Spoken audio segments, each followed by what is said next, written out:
Hello नमस्कार, कैसे हैं आप सभी लोग। आई होप आप सभी लोग बहुत बहुत अच्छे होंगे और अच्छे से मन लगाकर पढ़ रहे होंगे।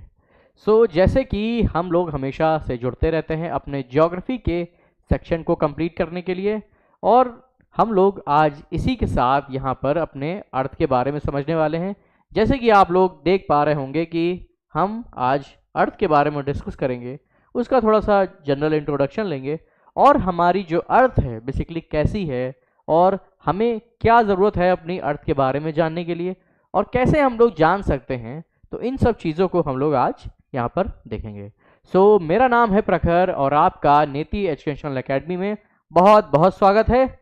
और हम आशा करेंगे कि आपको ये वीडियो बहुत बहुत अच्छा लगे और आपके लिए ये हेल्पफुल रहे। हम इसका पूरा प्रयास करेंगे। तो सबसे पहले हम अपने अपने जो अर्थ है उसके थोड़ा सा इंट्रोडक्शन के बारे में जानेंगे और देखते हैं हमारे पास क्या चीज़ें हैं जो हम कह सकते हैं कि हमारी अर्थ के बारे में हमें मेजर फैक्ट्स हैं, बेसिकली उन्हें हमारे लिए जानना इंपॉर्टेंट होता है।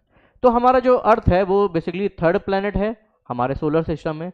सबसे पहले मरकरी, वीनस, देन दी अर्थ। ये सब हम छोटी क्लासेस में भी जानते हैं, बट थोड़ा सा जानना ज़रूरी है। पढ़ रहे हैं अगर इंट्रोडक्शन के बारे में। तो देन अर्थ की एज के बारे में बात कर लें तो 4.5 बिलियन ईयर्स ओल्ड हमारी जो अर्थ है इसकी जो उम्र है वो 4.5 बिलियन ईयर्स ओल्ड हम कहते हैं।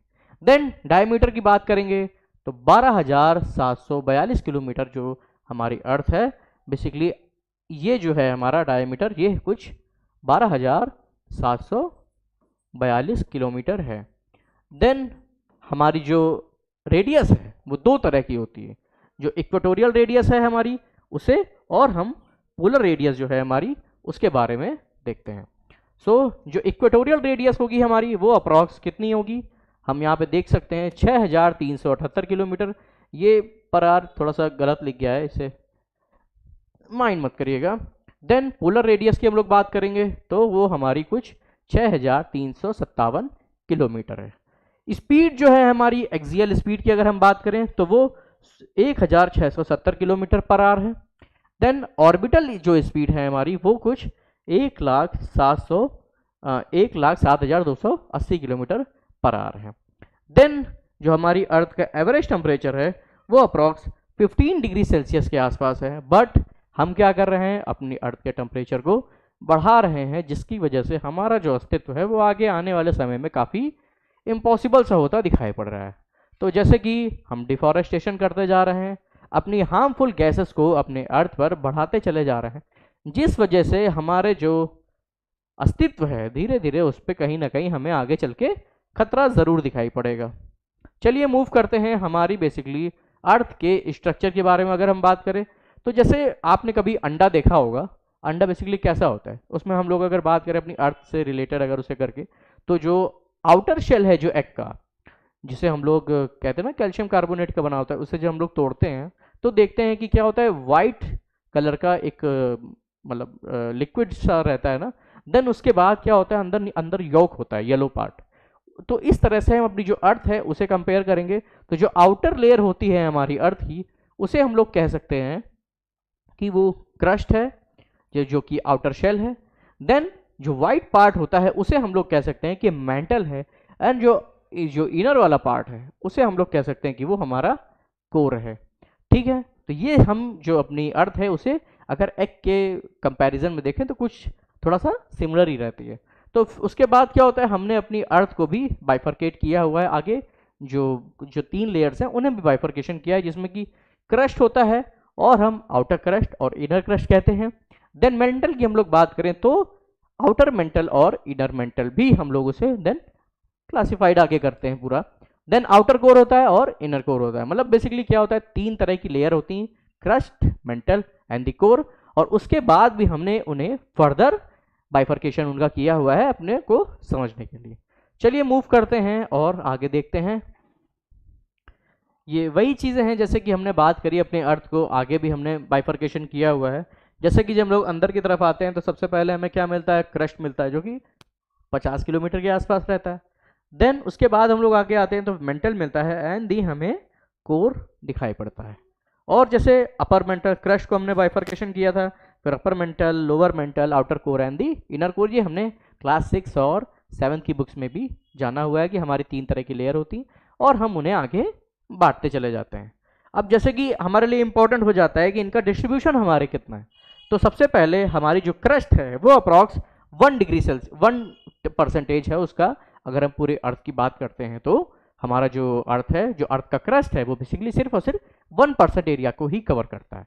देन मूव करते हैं और हम देखते हैं जो मेंटल का एरिया है वो अप्रॉक्स 84% कवर करता है। तो मतलब जैसे हम देख पा रहे हैं कि हमारा जो भी हमारी एक्टिविटीज होती हैं अर्थ क्रस्ट पर ही होती हैं, तो वो सिर्फ और सिर्फ हमारी क्रस्ट का बेसिकली 1% है।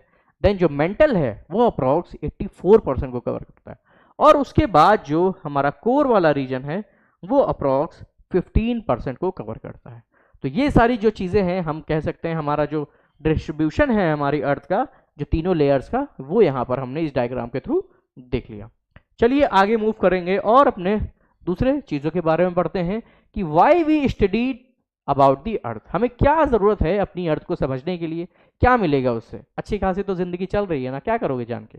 नहीं, ऐसा नहीं होता है। बट हमें क्या करना है कि हमारा बेसिकली घर है, जैसे हम अपने घर में इंटर करते हैं तो क्या होता है, हमें जानना पड़ता है ना कि हम कैसे रहेंगे, कैसे क्या अपनी चीज़ों को प्लान करेंगे। तो सिमिलरली अर्थ भी हमारा घर है और हमारी रिस्पॉन्सिबिलिटी है हमें अपनी अर्थ के बारे में समझने के लिए। तो और इनसे क्या होता है, जब हम अपनी अर्थ को समझते हैं तो हमें और भी चीज़ों के बारे में इंफॉर्मेशन मिलती है। तो चलिए जानते हैं क्या क्या चीज़ें ऐसी हैं जो हमें अपनी अर्थ के बारे में जानने के लिए काफ़ी इंपॉर्टेंट होती हैं और हमें जानना भी चाहिए। तो सबसे पहले हम लोग बात करेंगे to know about the geophysical phenomena like volcanism and the earthquake. जब हम अपनी अर्थ के बारे में जानेंगे तो बेसिकली क्या होता है, कैसे जानते हैं? वोल्केनिज्म जो प्रोसेस होती है, अर्थक्वेक जो होती है, इन्हीं सब चीज़ों से हम अपने अर्थ के बारे में जान पाते हैं। ठीक है। Internal structure of the other subject in other object in our solar system.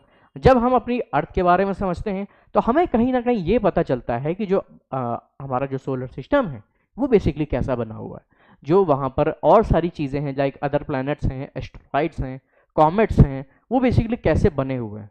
तो जब हमारी इनिशियल स्टेज में अर्थ बन रही थी तो सिमिलरली अदर प्लैनेट्स भी बन रहे थे, अदर एक्टिविटीज़ भी हो रही थी। तो अगर हम अपनी अर्थ के बारे में जानते हैं तो हमें अदर चीज़ों के बारे में भी जानने में काफ़ी हेल्प मिलती है।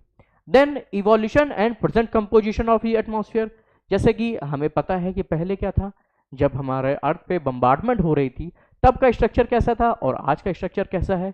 उस तरह से हमारा एटमॉस्फेयर फॉर्म हुआ कि उस टाइम पे क्या था कि गैसेस निकलती थी, CO2 वगैरह रिलीज होती थी, ऑक्सीजन धीरे धीरे फॉर्म हुई, देन ऑर्गेनिज्म आए, उनकी वजह से ये सारी चीज़ें आज जो हम लोग देख पा रहे हैं ये उसी तरह से फॉर्म हुई।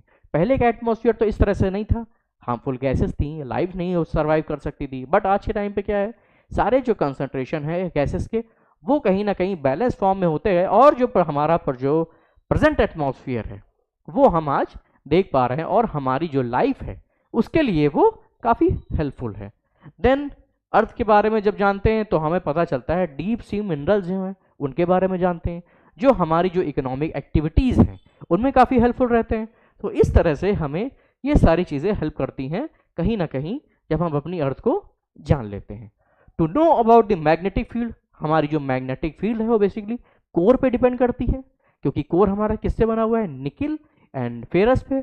तो इस तरह की चीज़ें जब हमारी अर्थ पर हैं तो ये सारी चीज़ें हमें अपनी अर्थ के बारे में जानने के लिए मदद करती हैं, जो हमारा कह सकते हैं कि मैग्नेटिक फील्ड जो अदर सारे एलिमेंट्स हैं इन सब चीज़ों से हमें अपनी अर्थ के बारे में जानना थोड़ा सा ज़रूरी हो जाता है। Then nature of the earth. तो वही चीज़ है कि हम अपने अर्थ का जो नेचर है जो हर टाइम बदलता रहता है, जो हमेशा से ही बदलता चला आ रहा है, कभी ग्लोबल वार्मिंग होती है तो कभी ग्लोबल कूलिंग होती है, तो ये सारी चीज़ें किस तरह से होती है, हमारी बेसिकली अर्थ का नेचर कैसा है, तो ये हमें इन सब चीज़ों से पता चलता है जब हम अपनी अर्थ के बारे में जानते हैं। तो जैसा कि हम लोग अपनी अर्थ के अंदर जाते हैं, सपोज कि हम अभी यहाँ पे खड़े हैं और हमें अपनी अर्थ के बारे में जानना है, तो हम कोई ऐसी टेक्निक यूज़ करेंगे, ऐसा कुछ चीज़ यूज़ करेंगे जिसकी वजह से हम अपनी अर्थ के बारे में जान पाएँ। तो जब हम अपनी अर्थ के अंदर जाना शुरू करते हैं, अगर सपोज हम जा पाएँ कभी और पॉसिबल हो अगर, तो हम लोग ये देखते हैं जब लोग नीचे की तरफ जाएंगे तो 1 डिग्री टेम्परेचर बढ़ेगा, कितना, 32 मीटर पे। जब हम 32 मीटर अंदर डिग करेंगे तो 1 डिग्री टेम्परेचर जो है हमारी अर्थ का अंदर की तरफ वो बेसिकली बढ़ता जाएगा। वही चीज यहाँ पे बोल रहा है, the temperature of the earth increases as we go deep within the earth is the rate of 1 degree per 32 metre. ठीक है, चलिए आगे मूव कर लेते हैं। चलिए बात कर लेते हैं अपने अर्थ के थर्मल कंडीशन के बारे में। जैसे कि हमने बात किया कि जब हम अर्थ के अंदर की तरफ जाते हैं तो 1 डिग्री टेम्परेचर बढ़ जाता है अप्रॉक्स 32 मीटर पे। तो इन्हीं चीज़ों को हम थोड़ा सा देखेंगे कि जो हमारा एस्थनोस्फेयर है वो बेसिकली मॉल्टन फॉर्म में होता है। एस्थनोस्फेयर बेसिकली क्या होता है, मॉल्टन का पार्ट है वो एस्थनोस्फेयर, और वहाँ पर क्या होता है, जो प्लेट्स होती हैं हमारी इसी के ऊपर फ्लोट करती रहती हैं एक तरीके से ड्यू टू कन्वेक्शनल करंट। जैसे कि हमने अपने पुराने वीडियोस में देखा हुआ है कि हमने इमेज के थ्रू बात किया था, जो कन्वेक्शनल करंट होती हैं बेसिकली वो राउंड एंड राउंड मूव करती हैं, और उसकी वजह से क्या होता है, हमारी जो प्लेट्स हैं वो मूव करती हैं, और कहीं ना कहीं हमारी प्लेट जो है एक दूसरे से थोड़ा सा अलग होती हैं, तो कहीं पास आती हैं। तो जो पास आती, जब प्लेट्स हमारे एक उसके पास आती है तो क्या होता है, जो हैवी प्लेट होती है वो सबडक्ट हो जाती है, उसकी वजह से जब वो नीचे चली जाती है तो वहाँ पर मेल्ट हो जाती है। तो वही है कि हमारा जो टेम्परेचर है उस जगह पे 1100 डिग्री टेम्परेचर है हमारा, किस जगह पे, 16 किलोमीटर के अप्रॉक्स 1100 डिग्री टेम्परेचर है। देन 400 से 700 किलोमीटर की हम लोग बात करें तो वहाँ पे टेम्परेचर कितना होता है, 1500 से 1900 डिग्री के आसपास। Then mantle and outer molten core, जो हमारा कोर है वो बेसिकली मॉल्टन फॉर्म में, और जो हमारा अर्थ का इनर कोर है वो बेसिकली सॉलिड है। तो वहाँ पे जो टेम्परेचर होता है आउटर कोर के पास वो अप्रॉक्स 3700 डिग्री के आसपास ही होता है। देन मूव करते हैं हम लोग temperature at the junction of outer mantle core and the inner solid core, और वहाँ पे टेम्परेचर कितना होगा, मतलब जो आउटर मेंटल कोर है और जो इनर मेल्टन कोर है, मतलब सपोज कि हम यहाँ पे देख सकते हैं कि जो हमारा आउटर मॉल्टन कोर है और जो इनर सॉलिड कोर है वहाँ पर टेम्परेचर कितना है, वो अप्रॉक्स 4300 से 5100, मतलब 4300 से 6000 के आसपास हम कह सकते हैं वो टेम्परेचर वहाँ पर होता है। चलिए आगे मूव कर लेते हैं और जानते हैं अपने दूसरी चीज़ों के बारे में। चलिए बात कर लेते हैं हम अपनी अर्थ की डेंसिटी के बारे में, क्योंकि हमारी जो अर्थ है डिफरेंट लेयर्स में है, क्रस्ट, मेंटल एंड कोर, और बेसिकली क्या होता है यहाँ पर अलग अलग टाइप के एलिमेंट्स होते हैं जिसकी वजह से जो डेंसिटी है वो भी काफ़ी वेरिएशन में रहती है। चलिए बात करते हैं और देखते हैं हमारी जो अर्थ है उसकी जो टोटल डेंसिटी कितनी है, वो अप्रॉक्स 5.52 ग्राम पर सेंटीमीटर क्यूब है। देन हम लोग बात करेंगे हमारी क्रस्ट की डेंसिटी कितनी है, वो अप्रॉक्स 2.7 से 2.9 सेंटीमीटर क्यूब है, और सी फ्लोर की कितनी है, वो अप्रॉक्स 3 के आसपास है। देन मूव करेंगे, अगर अपर मेंटल की बात करें तो अप्रॉक्स 3.9 ग्राम पर सेंटीमीटर क्यूब है। देन लोअर मेंटल जो है वहां पर कितनी है हमारी, वो 5 ग्राम पर सेंटीमीटर क्यूब है, और आउटर कोर की बात करें तो 11। Then inner core is about 12.9 gram per centimetre cube. और एवरेज डेंसिटी की हमने बात करी, वो अगर पूरी अर्थ के बारे में बात कर ले तो उसकी डेंसिटी कितनी होगी, वो अप्रॉक्स 5.52 ग्राम पर सेंटीमीटर क्यूब, ये हमारी अर्थ की डेंसिटी है। चलिए आगे बढ़ते हैं और देखते हैं हमारा थोड़ा सा इमेज के बारे में बात कर लें। सो जैसे कि हमने देखा कि जो हमारी डेप्थ है, डेप्थ वर्सेस डेंसिटी, जैसे जैसे हमारी डेप्थ बढ़ रही है हमारी जो डेंसिटी है वो भी बढ़ती चली जा रही है। और प्रेशर की बात करेंगे तो जैसे हमारा डेप्थ बढ़ रहा है वैसे हमारा प्रेशर भी बढ़ रहा है, और जैसे जैसे डेप्थ बढ़ रहा है वैसे ही टेम्परेचर भी हमारा बढ़ता चला जा रहा है। और वही जैसे कि हमारी जो आज भी अर्थ का इनर कोर है उसकी अप्रॉक्स 6000 डिग्री सेल्सियस के आसपास है टेम्परेचर, और सिंपली जो हमारा सन का आउटर लेयर है जिसे हम लोग कोरोना कहते हैं उसका भी टेम्परेचर कुछ 6000 के आसपास ही रहता है। तो ये हमारी जो अर्थ है, पूरी होल अर्थ की अगर हम बात करें तो कितने परसेंट पे हमारे एलिमेंट्स हैं, और अगर सिर्फ क्रस्ट की बात करें तो वहाँ पर कितने परसेंट हमारा जो एलिमेंट्स हैं उसकी बात कर लेते हैं। और ये जो है depth in a kilometre and density उसी हिसाब से हमने जैसे अभी बात करी कि 100 मीटर पे 100 किलोमीटर पे हमने देखा 3.38 के आसपास है। देन एक मिनट,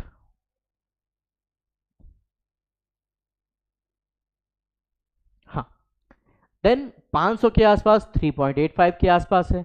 देन जीरे जैसे जैसे हमारा डेप्थ बढ़ता जा रहा है वैसे वैसे क्या हो रहा है, हमारा जो है डेंसिटी भी है वो बढ़ता चला जा रहा है। तो वही चीज़ें हैं कि 6000 किलोमीटर के आसपास हमारा 13 वो हो जाता है डेंसिटी। देन अगर जो पूरे ओवरऑल अर्थ की बात करें तो 5.52 ग्राम पर सेंटीमीटर क्यूब हमारे अर्थ का डेंसिटी रहता है। चलिए आगे बढ़ते हैं और देखते हैं दूसरी चीज़ों के बारे में। और हमारे पास अपने अर्थ को जानने के लिए कुछ सोर्सेज हैं। बेसिकली कुछ डायरेक्ट सोर्सेज होते हैं और कुछ इनडायरेक्ट सोर्सेज होते हैं। डायरेक्ट सोर्सेज कैसे होंगे? जो हम चीज़ें करते हैं कभी कि अर्थक्वेक आ गया या फिर हमने कोई ऐसी कोल माइन मतलब खुदाई करी, तो उसकी वजह से देखते हैं जैसे जैसे अंदर की तरफ जाएंगे तो थोड़ा सा टेम्परेचर वेरिएशन दिखाई पड़ता है और हम कह सकते हैं एलिमेंट में चेंजेस आते हैं। तो सिमिलरली और जो इनडायरेक्ट सोर्सेज होते हैं वो भी कहीं ना कहीं हमें ये सब चीज़ें बताते हैं कि जो हमारी अर्थ है वो बेसिकली किस तरह से अपना प्रॉपर्टी को चेंज करती है। तो सिमिलरली हम यहाँ पर उसी के बारे में बात करेंगे कि कैसे हम डायरेक्ट सोर्सेज और इनडायरेक्ट सोर्सेज के थ्रू इन सारी चीज़ों को देख सकते हैं।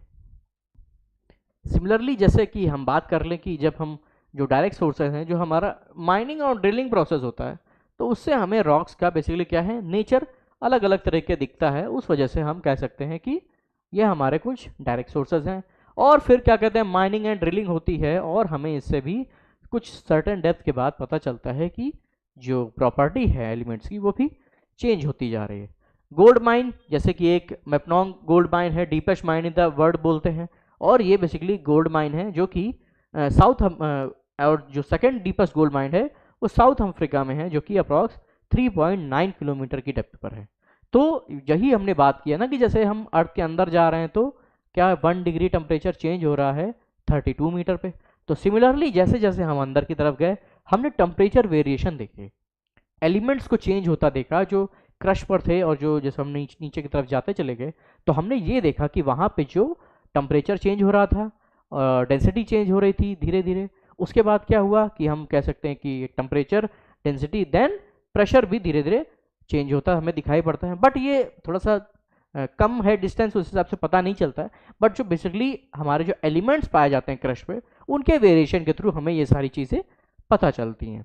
देन एक डीपेस्ट ड्रिलिंग करी गई थी सोवियत यूनियन द्वारा कोला पेनिनसुला रीजन में, जो कि अप्रॉक्स 12 किलोमीटर के आसपास था।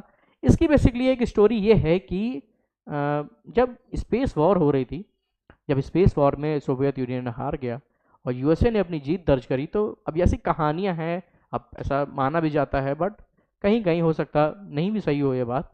तो सोवियत यूनियन ने क्या किया कि उन्होंने प्रोजेक्ट लाया कि हम अपने अर्थ के अंदर जाएंगे और अपने अर्थ के बारे में जानने की कोशिश करेंगे कि यहाँ पर कैसी क्या चीज़ें होती हैं। और इसी की होड़ में सोवियत यूनियन ने ये अपना प्रोजेक्ट शुरू किया। और जब वो अपना ड्रिलिंग प्रोजेक्ट कर रहे थे तो उन्होंने क्या देखा एक टाइम पे कि जो उनके इक्विपमेंट हैं, सपोज की इक्विपमेंट उनकी जो डिगिंग है वो इस तरह से चल रही है, बट एक टाइम पे क्या हुआ कि उनकी जो डिगिंग है वो बेंड हो रहे थे, उनके इक्विपमेंट मतलब वो प्रॉपर सीधे वर्क नहीं कर पा रहे थे। इससे हमें ये पता चला कि जो टेम्परेचर है वो धीरे धीरे बढ़ रहा है, उससे जो आयरन है वो मेल्ट होना शुरू हो रहा है, मतलब प्रॉपरली काम नहीं कर पा रही मशीनें। तो इन तरफ की चीज़ों से हमें ये पता चला कि जो हमारी अर्थ है अपर क्रस्ट पे कुछ और है, बट हम धीरे धीरे जैसे अंदर की तरफ जा रहे हैं तो वहाँ पर चीज़ें कुछ डिफरेंट तरह से ही वर्क कर रही हैं। इसे समझने के लिए एक मूवी है द कोर करके, आप चाहो तो उसे देख सकते हो कि उसमें बेसिकली क्या स्टोरी है कि जो कोर होता है अर्थ का वो एक टाइम पे घूमना बंद कर देता है, तो उसकी वजह से तमाम सारी प्रॉब्लम्स हो जाती हैं हमारी अर्थ पे। आपको टाइम मिले तो आप इसे देख सकते हो और जान सकते हो हमारी अर्थ बेसिकली कैसी क्या चीज़ें उसमें दिखाई गई हैं। इनडायरेक्ट सोर्सेज बेसिकली क्या हैं, जो increase in a pressure and temperature with depth of the earth. Then seismic waves, earthquakes जो होते हैं उनकी वजह से सिस्मिक वेव्स जनरेट होती हैं, और कभी कभी हम चीज़ों को समझने के लिए भी सिस्मिक वेव्स जनरेट करते हैं to the better understanding of the earth. Then meteoroids होते हैं, मेट्रॉइड्स जब कभी कभी हमारी अर्थ पर आते हैं या इम्पैक्ट होता है तो उससे भी हमें ये पता चलता है कि हमारी जो अर्थ है और जो बाहर की चीज़ें हैं हमारे सोलर सिस्टम में वो किस तरह से फॉर्म हुई हैं, उनका भी बेसिकली जो कंपोजिशन है वो अप्रॉक्स सेम ही लगता है। इन सब चीज़ों से ये कुछ हम कह सकते हैं कि ये इनडायरेक्ट सोर्सेज हमें पता चलते हैं। देन ग्रेविटेशनल से हमें पता चलता है, ग्रेविटेशनल फील्ड जो होती है हमारी अर्थ की उनसे भी चीज़ें पता चलती हैं। मैग्नेटिक फील्ड है, इनसे भी हमें अपने अर्थ के कंपोजिशन के बारे में ही पता चल पाता है। देन ह्यूमन एक्टिविटीज़ होती हैं, हम क्या करते हैं कभी कभी डीप माइनिंग करते हैं, उनसे हमें चीज़ें पता चलती हैं। जैसे हमने अभी यहाँ पे जाना कि जो रॉक्स की प्रॉपर्टी है, जो एलिमेंट्स हैं वो डिफरेंट डिफरेंट दिखाई पड़ते हैं। अंडरग्राउंड न्यूक्लियर टेस्ट होते हैं, उनसे भी हमें चीज़ें पता चलती हैं। आज के टाइम में हम लोग क्या करते हैं, वाटर में जाके न्यूक्लियर टेस्ट करते हैं, क्योंकि हमारी जो कॉन्टिनेंटल क्रस्ट है वो मोटी होती है और जो हमारी ओशनिक क्रस्ट है वो थोड़ा सा पतली होती है। तो उसकी वजह से क्या होता है, अगर हम लोग ओशन में करते हैं तो हमें चीज़ें थोड़ा सा बेटर समझ में आ पाती हैं। और extraction of a fossil fuel, जब फॉसिल फ्यूल्स को हम लोग निकालते हैं तो उनसे भी क्या होता है, हमें सारी चीज़ें पता चलती हैं। तो सिमिलरली ये कई सारे सोर्सेज हैं हमारे, डायरेक्ट और इनडायरेक्ट सोर्सेज हैं, जो हमें अपनी अर्थ के बारे में समझने में काफ़ी हेल्प करते हैं। चलिए आगे बढ़ते हैं और देखते हैं दूसरी चीज़ों में कि हमें और हमारी अर्थ किस तरह से इंपॉर्टेंट है हमारे लिए और कैसे जानना चाहिए। चलिए बात कर लेते हैं अपनी मेजर एलिमेंट्स के बारे में। जैसे कि हमने बात किया ना कि हमारी जो अर्थ है, जो होल अर्थ है, उस पर किस तरह से एलिमेंट्स हैं और हमारे सिर्फ क्रस्ट पर किस तरह से एलिमेंट हमें दिखाई पड़ते हैं।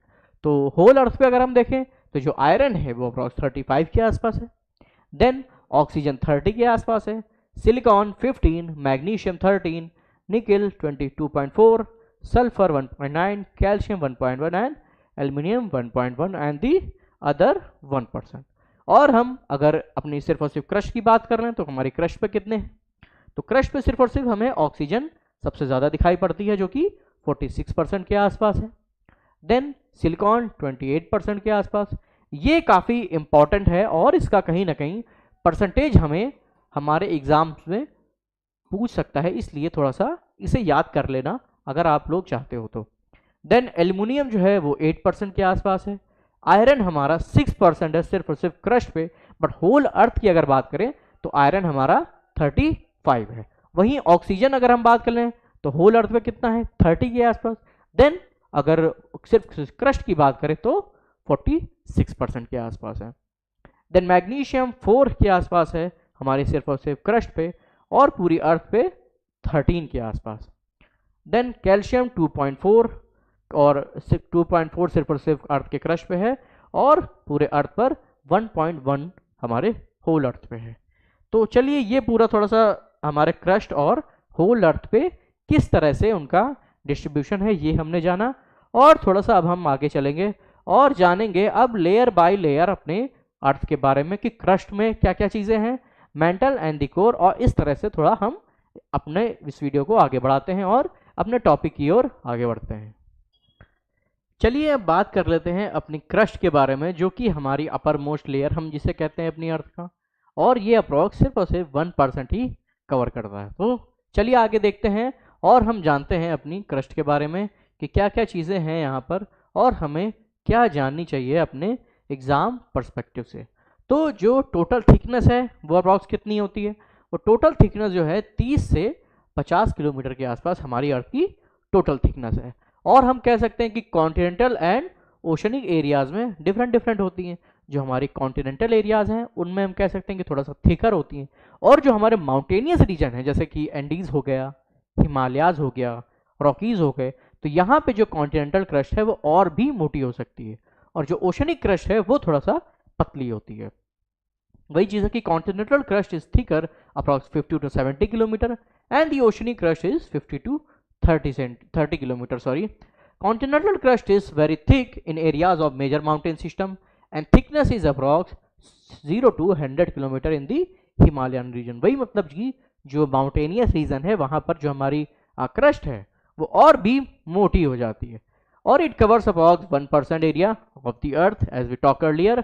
और क्या कहते हैं कि जो अपर मोस्ट लेयर है हमारी क्रस्ट की, और जैसे कहते थे अपर क्रस्ट और बेसिकली लोअर क्रस्ट, तो उसे जो बाइफर्केशन होता है वहाँ पे उसे हम लोग कह सकते हैं कोनराड डिसकंटिन्यूटी, बेसिकली हम वहाँ पे उसे बोलते हैं। डिसकंटिन्यूटी का बेसिकली मतलब ये है कि हमें उन चीज़ों के बारे में एग्जैक्ट नहीं पता है कि वहाँ पे कहाँ से उनका बाइफर्केशन हो रहा है। देन जो हमारी क्रस्ट है उसे हम लोग सिलिका बोल देते हैं, जो कि सियाल बोल देते हैं, जो कि सिलिका एंड एल्युमिनियम के थ्रू फाउंड होती है। और जो हमारी ओशनिक क्रस्ट है उसे हम लोग सीमा बोल देते हैं, जो सिलिका और मैग्नीशियम की वजह से फॉर्म होती है। देन चलिए आगे बढ़ते हैं, और हमारी जो मीन डेंसिटी है हमारी क्रस्ट की, जैसे हमने अभी बात किया, वो अप्रॉक्स 3 ग्राम पर सेंटीमीटर क्यूब है। और डिसकंटिन्यूटी बिटवीन हाइड्रोस्फीयर क्रस्ट, और हाँ वही चीज़ें हमने बात करी जो कोनराड डिसकंटिन्यूटी है upper crust and lower crust के बीच में दिखाई पड़ती है। और मोहरेविक डिस्कंटिन्यूटी या फिर Moho discontinuity forms the boundary between crust and the asthenosphere, मतलब जो क्रस्ट और मेंटल के बीच में जो बाउंड्री है उसे हम लोग मोहो डिस्कंटिन्यूटी बोल देते हैं। और इसे ही हम लोग कह सकते हैं कि यहाँ पर ही एस्थेनोस्फीयर है, जहाँ पर प्लेट्स क्या होती हैं एक दूसरे पे मतलब फ्लोट करती हैं और एक दूसरे के नीचे और ऊपर फिसल जाती हैं। और asthenosphere is a part of the mental, जो एस्थेनोस्फीयर है हमारा जहाँ पे कन्वेक्शनल करंट मूव होती हैं वो बेसिकली पार्ट है हमारे मेंटल का। चलिए ये हमने अपने क्रस्ट के बारे में जान लिया और थोड़ा सा आगे बढ़ते हैं और जानते हैं अपने मेंटल के बारे में। चलिए अब हम बात कर लेते हैं अपने मेंटल की ओर और हम अपने अर्थ के और गहराइयों की तरफ चलते हैं और जानते हैं अपने मेंटल के बारे में। तो ये जो मेंटल है हमारे अर्थ का ये अप्रॉक्स 83 से 84% के आसपास हमारे अर्थ को कवर करता है और हम कह सकते हैं ये 67% हमारे अर्थ के मास को भी कवर करता है। और ये एक्सटेंड है मोहो डिस्कंटिन्यूटी से अप्रॉक्स 2900 किलोमीटर के आसपास। देन मूव करते हैं जो लोअर मेंटल है वो एक्सटेंड बियॉन्ड दी एस्थेनोस्फीयर और it is in a solid state, और अगर सेमी सॉलिड कहें तो आई थिंक वो ज़्यादा रिलेटेबल होगा। डेंसिटी जो है वो हमारी 3.3 ग्राम से 5.7 के आसपास वेरी करती है और हम कह सकते हैं कि यहाँ पर क्या है silicate rocks that are rich in iron and the magnesium. Then move करेंगे और हम देखते हैं कि यहीं पर हमें कन्वेक्टिव मटेरियल सर्कुलेशन दिखाई पड़ता है, जैसे कि हमने बात करी जो कन्वेक्शनल करंट है वो यहीं पर ही होती हैं और हमारी जो प्लेट्स हैं जो क्रस्ट है हमारी बेसिकली इसी पर ही फ्लोट करती रहती है। चल मूव करते हैं, वही हमने बात करी कि over which the lithospheric plate moves. Then move करेंगे और देखते हैं discontinuity between the upper mantle, मतलब बेसिकली जो अपर मेंटल है एंड दी लोअर मेंटल है वहाँ पे जो डिसकंटिन्यूटी पाई जाती है उसे हम लोग रैपिड डिसकंटिन्यूटी कहते हैं। चलिए मूव करते हैं और हम बात करेंगे portion of the mental which is just below the lithosphere and asthenosphere and above the core it is called the mesosphere. अभी हम पूरे डायग्राम के थ्रू इसे समझने की कोशिश करेंगे। वही जैसे कि हमने बात किया कि जो अपर मेंटल है जो हमारा एस्थेनोस्फीयर है बेसिकली मेंटल का ही पार्ट है और एस्थेनोस्फीयर मीन्स होता है बेसिकली वीक।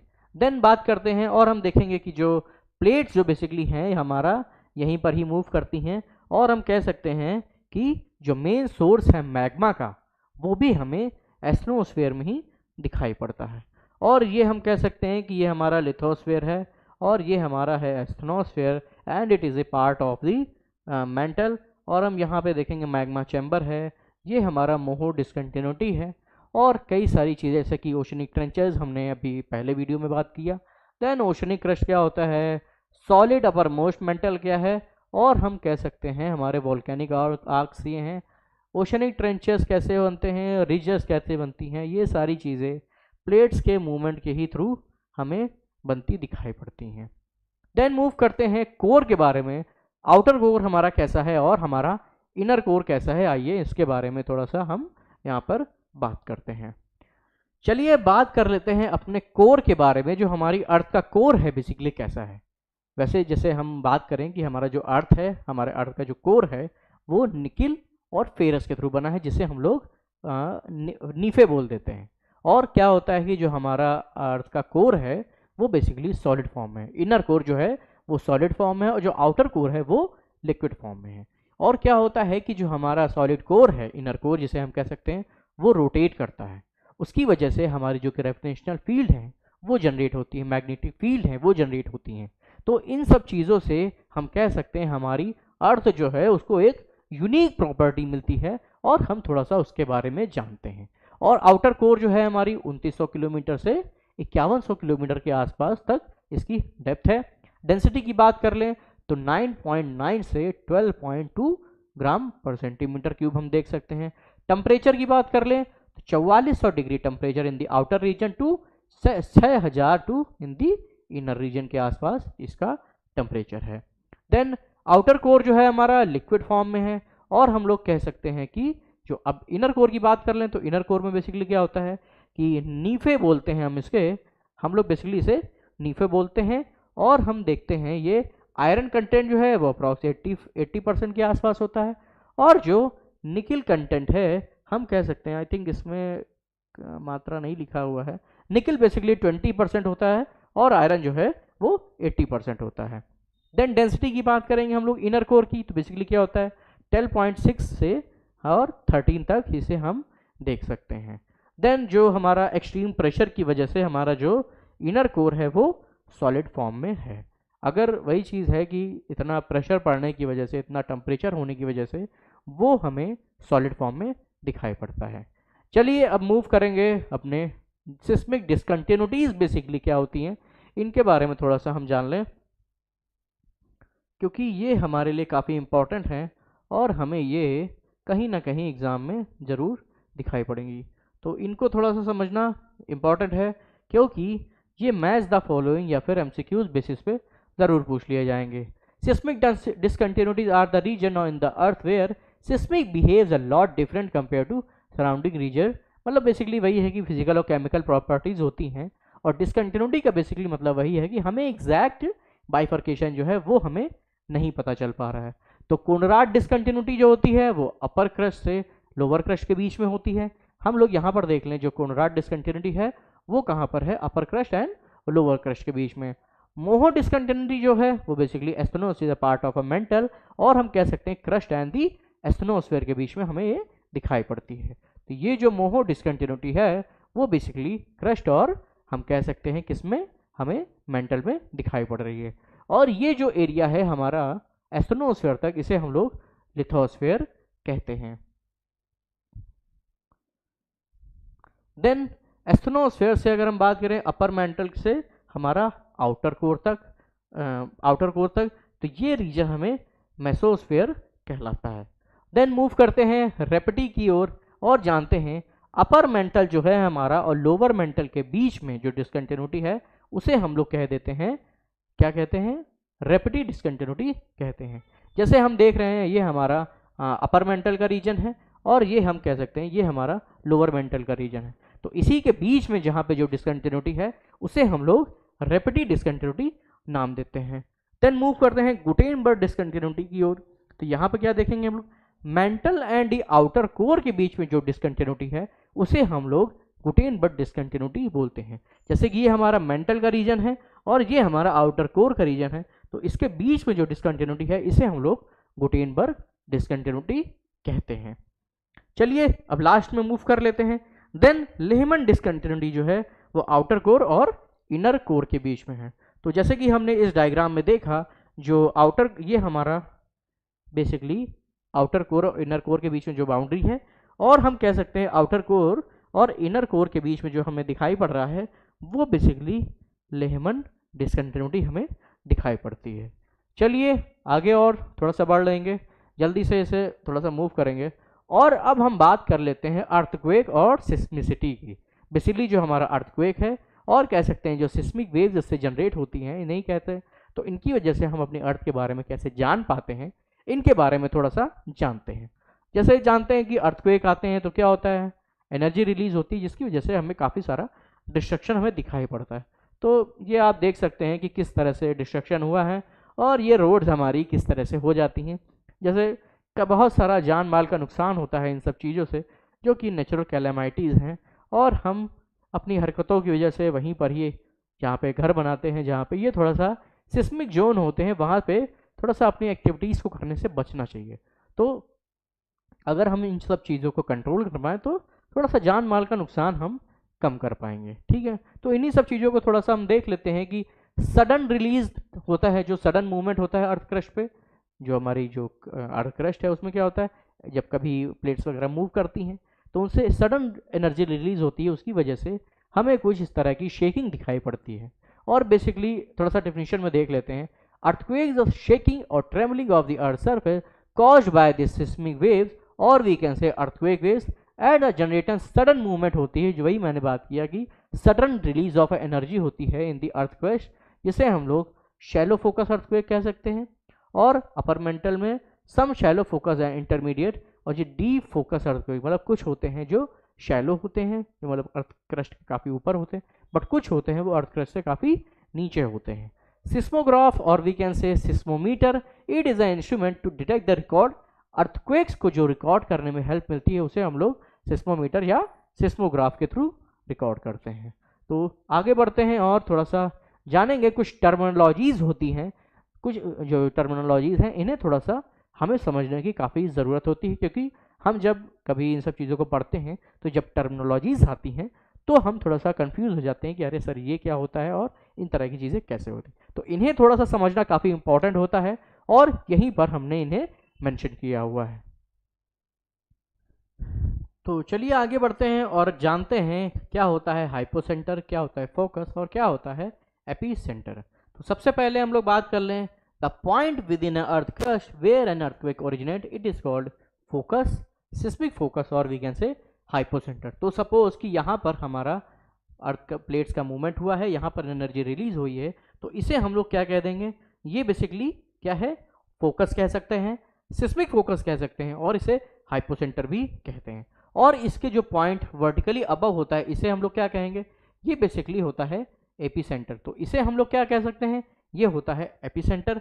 और क्या होता है कि जो सारे अर्थक्वेक्स होते हैं बेसिकली लिथोस्फीयर पर ही होते हैं। और हम कह सकते हैं जो जो लाइंस होती हैं अर्थक्वेक को मेजर करने की, मतलब बेसिकली जो एक तरह के ही कई जगह पे मान लो अर्थक्वेक्स वगैरह आए तो वहाँ पे जो उन्हें लाइन कनेक्ट करेगी तो उसे हम लोग आइसोसिस्मिक लाइंस कहते हैं।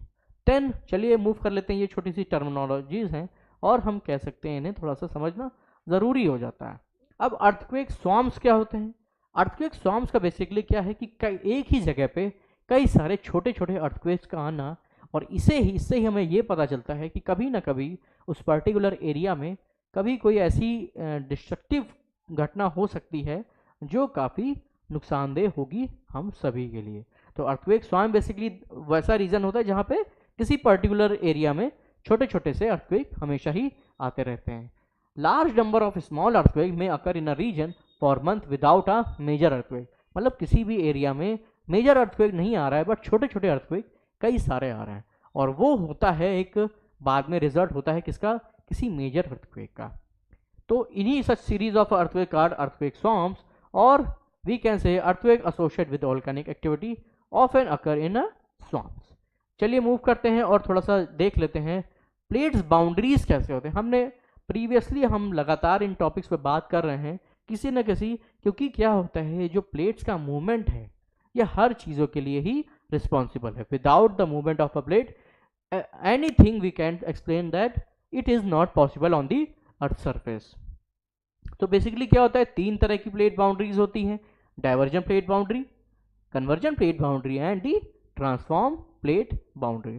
सो हमने यही देखा अपने प्रीवियस टॉपिक्स में भी कि डाइवर्जन प्लेट बाउंड्रीज में क्या होता है कि जो प्लेट्स होती हैं, सपोज कि डाइवर्जन में बात कर रहे हैं, एक प्लेट इधर जा रही है और ये प्लेट इधर जा रही है, तो इसे हम लोग क्या कहते हैं, डाइवर्जन प्लेट, और इसे ही हम लोग क्या कहते हैं, कंस्ट्रक्टिव प्लेट। कंस्ट्रक्टिव प्लेट किस लिए, क्योंकि यहां से जो मैग्मा राइज हो रहा है वो सरफेस पर आकर कुछ ना कुछ फॉर्म कर रहा है, इस वजह से हम कह सकते हैं कि जो प्लेट है इसे कंस्ट्रक्टिव प्लेट मार्जिन भी बोला जाता है और डाइवर्जन प्लेट बाउंड्री भी कहा जाता है।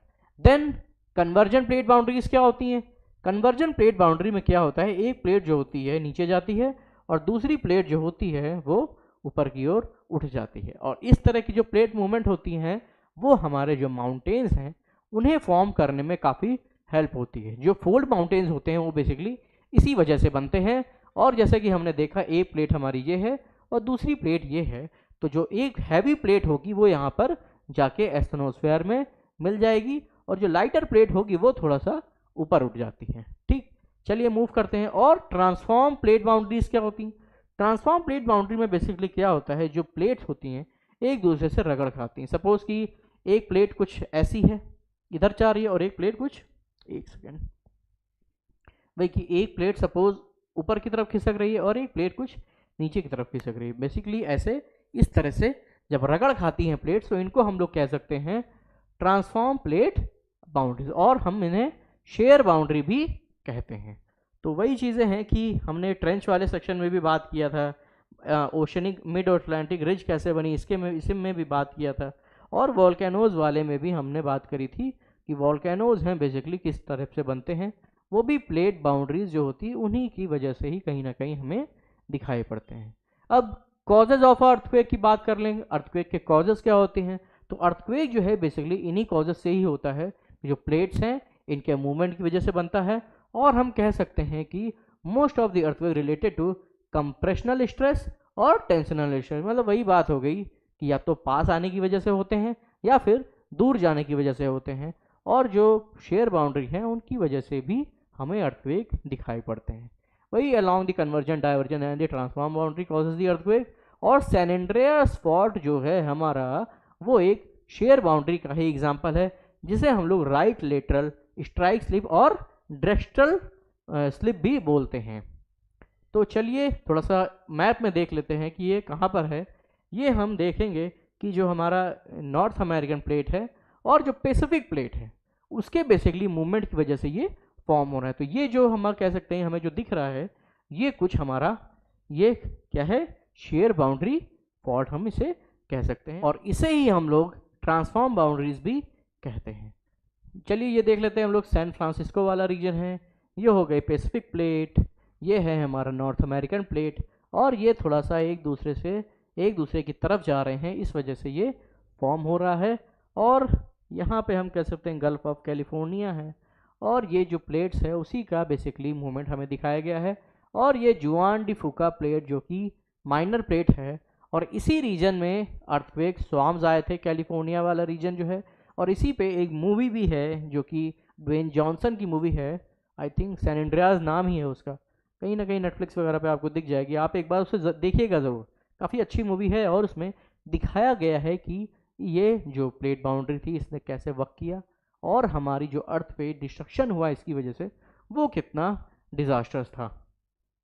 चलिए मूव करते हैं और थोड़ा सा जानेंगे बॉडी वेव्स क्या होती हैं, सरफेस वेव्स क्या होती हैं, मतलब बेसिकली सिस्मिक वेव्स क्या हैं, अर्थक्वेक वेव्स जिसे हम बोलते हैं, और इसे ही सिस्मिक वेव्स ही कहा जाता है। तो इनको थोड़ा सा जानना हमारे लिए इंपॉर्टेंट है। बेसिकली क्या होता है, बॉडी वेव्स जो होती हैं दो तरह की होती हैं, एक होती है पी वेव्स और एक होती है S wave. Then surface waves क्या होती हैं, ये होती हैं R waves on the L wave.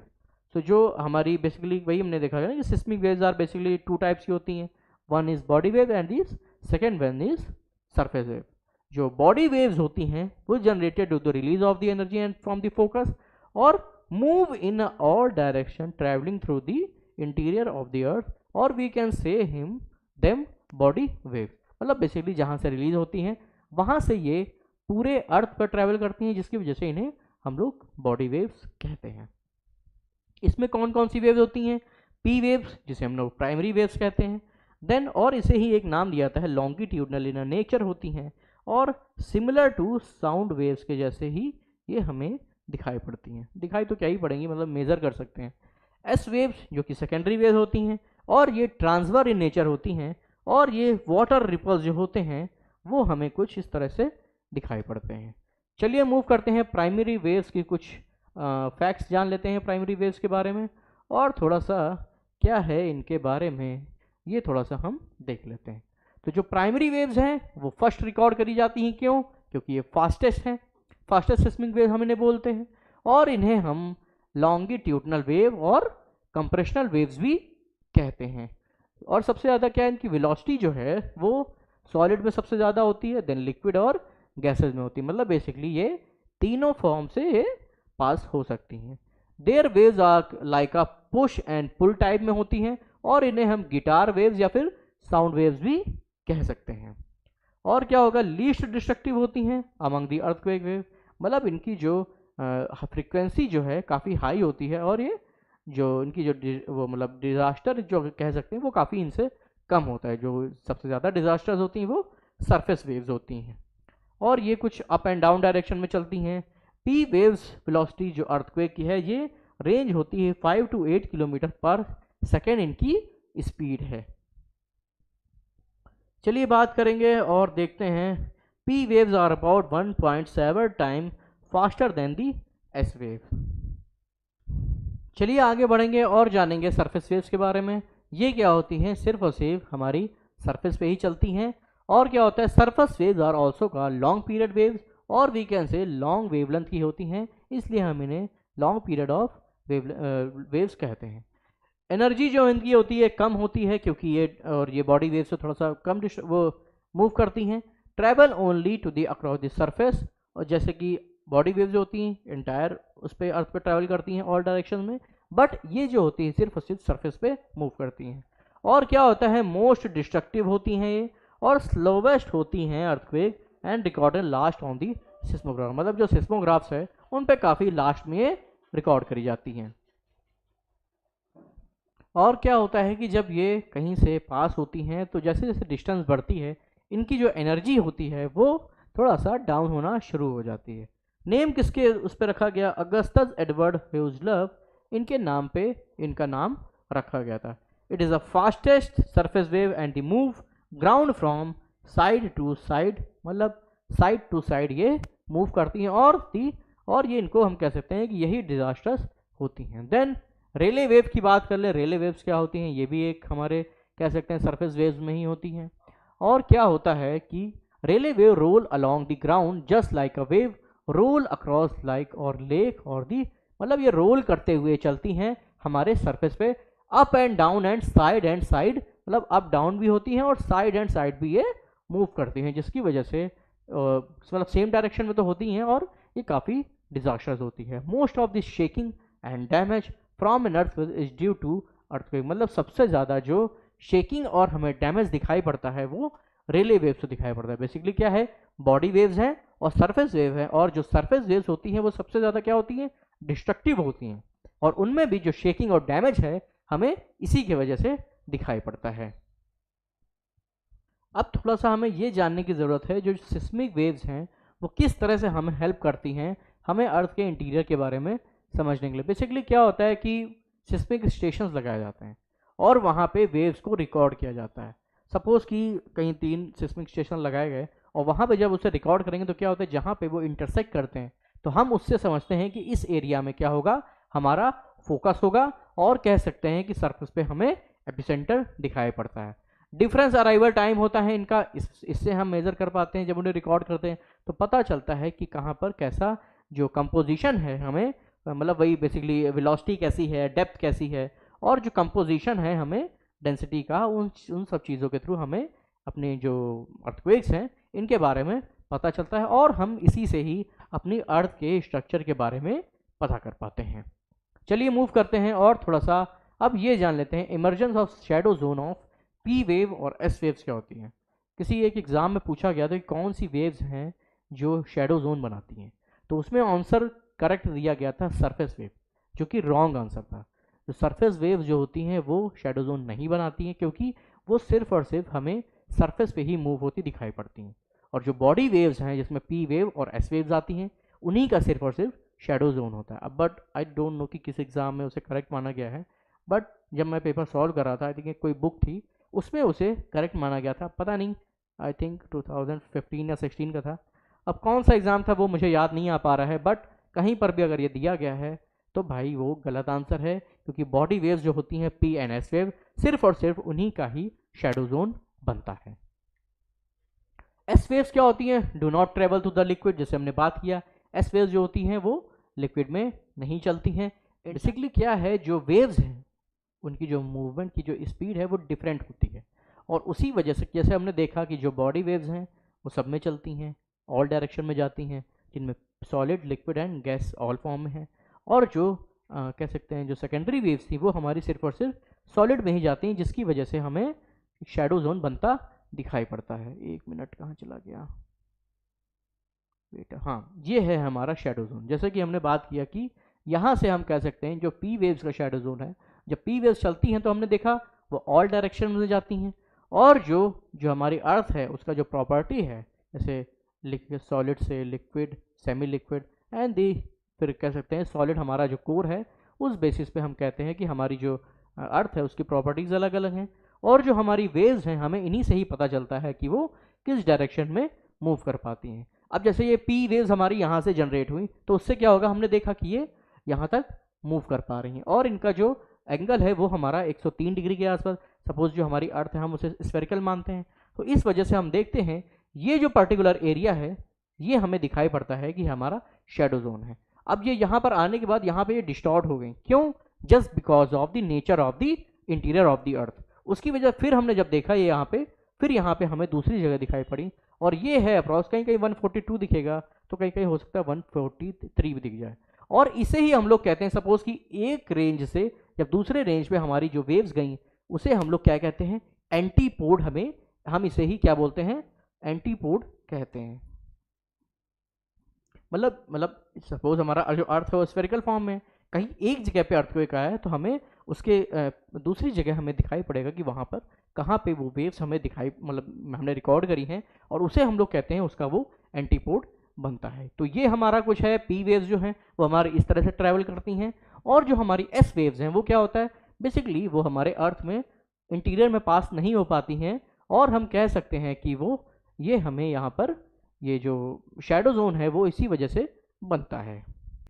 तो इस तरह से हमने थोड़ा सा अपने शैडो जोन के बारे में जाना कि पी वेव्स का शैडो जोन कैसा होता है और एस वेव का शैडो जोन कैसा होता है। वही चीज़ की हमने बात करी ना कि जो पी वेव्स हैं ऑल फॉर्म में जाती हैं, और जो हमारी एस वेव्स हैं वो सिर्फ और सिर्फ एक ही पर्टिकुलर डायरेक्शन में जा पाती हैं, आगे वो ट्रैवल नहीं कर पाती हैं, just because of the nature of the interior of the अर्थ। चलिए मूव करते हैं और अपना थोड़ा सा इन वेव्स के बारे में जान लेते हैं कि इनका क्या अराइवल टाइम होता है। तो जो पी वेव्स हैं सबसे पहले हमें दिखाई पड़ेंगी, देन हम लोग क्या देखते हैं? एस वेव्स की और बात करते हैं, सेकेंडरी वेव्स की बात। उसके बाद जो थर्ड में हमें क्या दिखाई पड़ता है? सरफेस वेव्स, क्योंकि और इनका एम्पलीट्यूड भी सबसे ज़्यादा होता है, और ये हमें डिस्ट्रक्टिव इन नेचर की दिखाई पड़ती हैं, और कह सकते हैं कि ये काफ़ी डिजास्टर्स हैं हमारे लोगों के लिए। देन वही हमने बात करी कि लॉन्गिट्यूडनल एंड ट्रांसफर वेव्स कैसी होती हैं, तो इसका डायग्राम हमने यहाँ पे रखा हुआ है। पी वेव्स क्या हैं? बेसिकली कुछ ऐसे नेचर हैं। एल वेव्स जो हैं वो बेसिकली कुछ हमें सबसे ज़्यादा मूवमेंट करती दिखाई पड़ती हैं। Then types of seismic waves की बात करें तो सिस्मिक वेव पी वेव्स हैं, वेव का डायरेक्शन कुछ इस तरह से है। देन रेले वेव्स की हमने बात करी जो कि सरफेस वेव हैं, वो कुछ हमें इस तरह से मूव करती दिखाई पड़ती हैं। और जो हमारी एस वेव्स हैं वही चीज़ें हैं कि जो डायरेक्शंस हैं हमारी, जैसे रेलवे वेव्स की हमने बात करी थी कि वो रोल भी करती जाती हैं और साइड बाय साइड मूव भी करती जाती हैं। तो इस वजह से कुछ थोड़ा सा डायरेक्शन इनका है मूवमेंट का, आप इसे थोड़ा सा देख ले सकते हो। अब हम बात कर लेते हैं कि जो अर्थक्वेक हैं वो अपनी अपनी प्रॉपर्टीज़ के हिसाब से, जैसे शैलो फोकस होते हैं, डीप फोकस होते हैं, तो और इसे हम इस तरह से थोड़ा सा देखते हैं क्या होते हैं हमारे डेप्थ ऑफ बेसिकली फोकस जो है, उसके बेसिस पे हम इन्हें कैसे बाइफरकेट करेंगे। तो वदाती और बेनियोस जोन हो जो होता है उसे हम लोग सबडक्शन जोन कहते हैं, और जो कि अर्थक्वेक्स के लिए काफ़ी कॉमन होता है। The most powerful earthquake accord along this zone, जो सबसे ज़्यादा अर्थक्वेक्स होंगे वो क्या होंगे? यहीं पर ही हमें दिखाई पड़ते हैं, जो कि कन्वर्जेंट बाउंड्रीज होती है, वही हम कह सकते हैं कि वहाँ पर अर्थक्वेक सबसे ज़्यादा हमें दिखाई पड़ते हैं। देन मूव करते हैं, तो जो साइंटिफिक पर्पस है उसकी वजह से हमने रेंज डिसाइड करी है कि जो अर्थक्वेक की रेंज होती है वो किस तरह से होती है। तो 0 से 700 किलोमीटर के आसपास हमने डिवाइड किया है 3 पार्ट में। एक होता है shallow, intermediate and the deep focus earthquake. इन्हीं बेसिस पे हम इन्हें देखते हैं। तो ग्रेट मेजॉरिटी ऑफ अर्थक्वेक क्या होती है? वो शैलो फोकस होते हैं, और क्या होते हैं? इन्हें ही हम लोग क्रस्टल अर्थक्वेक भी कह सकते हैं। जनरली अगर क्या होता है 0 से 70 किलोमीटर जो इनका फोकस होता है वो यहाँ पर होता है, ठीक है। देन हम बात कर लेते हैं अपने इंटरमीडिएट अर्थक्वेक्स के बारे में। तो इनकी जो डेप्थ होती है वो अप्रॉक्स 70 टू 300 किलोमीटर तक इनका जो फोकस होता है वो हमें अर्थ के अंदर दिखाई पड़ता है। और जो डीप फोकस जो होते हैं उनका कितना है? अप्रॉक्स 300 से 700 किलोमीटर वो हमें दिखाई पड़ते हैं कि उनका जो फोकस है वो अप्रॉक्स इतना होता है। और हम कह सकते हैं commonly occur in a pattern called Benioff zone that dip into the earth and indicate the present of subducting zone, और we can say subduction zone of subduction भी इसी कहते हैं। वही जहाँ पे एक प्लेट अंदर जाके नीचे सबडक्ट हो जाती है, इसे ही हम लोग क्या बोलते हैं? सबडक्शन जोन बोल देते हैं। Total energy release in the earthquake about 12 to 15% इस comes from the intermediate earthquake. तो जो बेसिकली क्या होता है, जो 70 से 300 किलोमीटर के अर्थक्वेक जो होते हैं, इन्हीं से ही क्या होता है सबसे ज़्यादा हम कह सकते हैं कि जो 12 से 15% जो अर्थक्वेक होते हैं हमें यहीं पर ही दिखाई पड़ते हैं। और जो अदर हैं वो हमें क्या होंगे?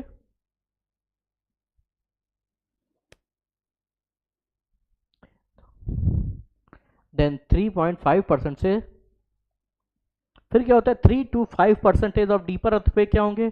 उसके बाद जो सबसे कम होता है वो 3 से 5% के आसपास हमें जो डीप फोकस अर्थक्वेक हैं वो दिखाई पड़ते हैं, और शैलो फोकस जो अर्थक्वेक हैं वो हमें सबसे ज़्यादा दिखाई पड़ते हैं, जो कि अप्रॉक्स 70 से 85% तक हमें शैलो अर्थक्वेक दिखाई पड़ते हैं।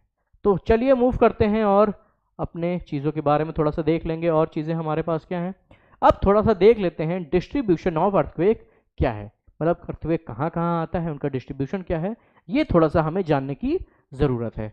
तो मोस्ट ऑफ द अर्थक्वेक जो बेल्ट है हमारी सरकम पैसिफिक बेल्ट है, जैसे कि हमने आई थिंक ट्रेंच वाले वीडियो में भी बात करी थी कि जो सरकम पैसिफिक वाला जो रीजन है, जैसे हम लोग पैसिफिक रिंग ऑफ फायर भी बोलते हैं, यहाँ पे क्या है जो प्लेट मार्जिन है सबसे ज़्यादा है, इस वजह से ये यहाँ पर हमें दिखाई पड़ता है कि इसे ही हम लोग पैसिफिक रिंग ऑफ फायर कहते हैं।